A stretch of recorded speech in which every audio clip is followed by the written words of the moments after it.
Selamat bertemu lagi anak-anak dengan Pak Sugio dalam pelajaran agama. Pada hari ini kita akan masuk ke bab 2, yaitu saya mampu membedakan perbuatan baik dan buruk. Sebelum dilanjut, Pak Sugio ingatkan agar kalian menyiapkan buku paket dan kitab suci. Marilah kita berdoa. Dalam nama Bapa dan Putra dan Roh Kudus, amin. Bersama-sama diucapkan, ya Tuhan, terima kasih atas pengetahuan yang telah Kau anugerahkan kepada kami.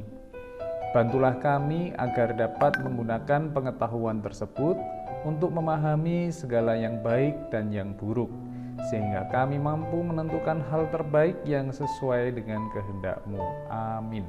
Dalam nama Bapa dan Putra dan Roh Kudus, amin. Anak-anak yang terkasih, mari kita lihat gambar yang ada di buku paketmu atau gambar yang ada di slide ini. Gambar pertama, gambar kedua, gambar ketiga, gambar keempat. Mana dari antara gambar ini yang merupakan perbuatan baik? Ya, gampang ya, tentu bisa ya. 1 dan 4 ini adalah contoh perbuatan baik. Sementara 2 dan 3 contoh perbuatan yang tidak baik. Anak-anak, kita kalau sampai kelas 3 ini kalian pasti mampu membedakan mana itu perbuatan baik, mana itu perbuatan yang tidak baik. Nah, sekarang coba diisi daftar ini, dibuat tabel seperti ini di buku lat PR-mu.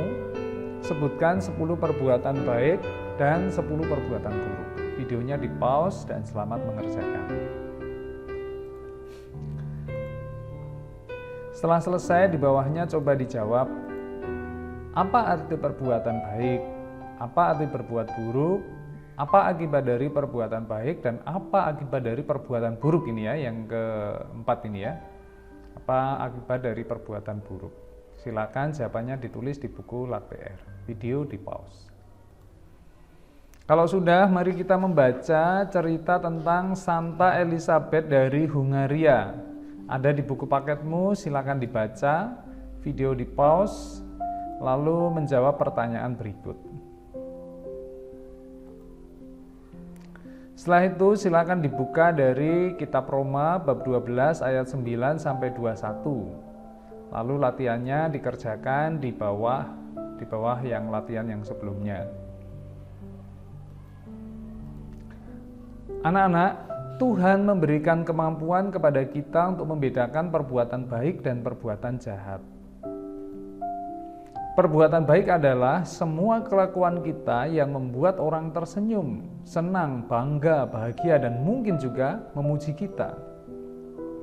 Sementara perbuatan jahat adalah kelakuan yang membuat orang lain cemberut, membuat orang lain sedih, marah, malu, atau mungkin memaki. Dengan berbuat baik, kita merasa damai, rukun dengan teman, rukun dengan orang lain. Sebaliknya dengan berbuat jahat kita merasa sedih, merasa khawatir dan dibenci oleh orang lain.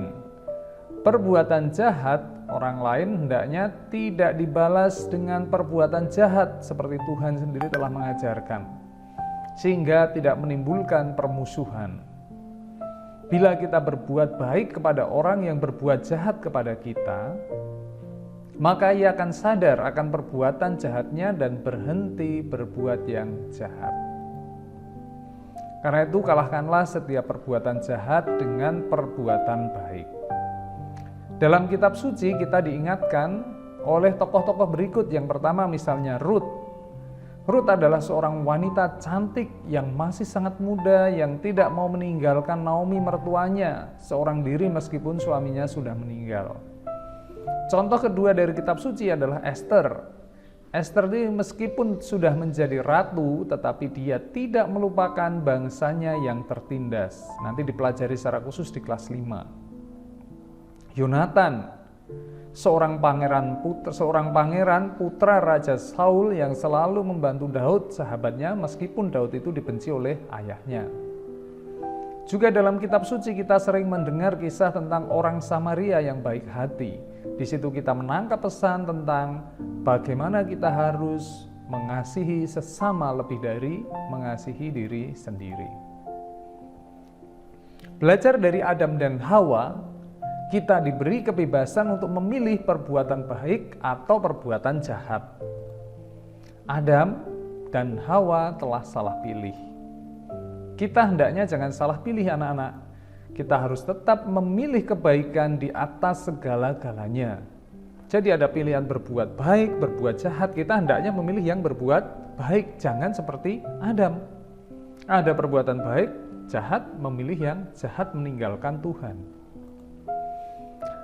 Juga belajar dari Elizabeth, bangsawan Hungaria, kita mencintai sesama, terutama yang miskin dan menderita. Demikian anak-anak pelajaran kita hari ini. Selamat belajar, tetap semangat, dan selalu sehat.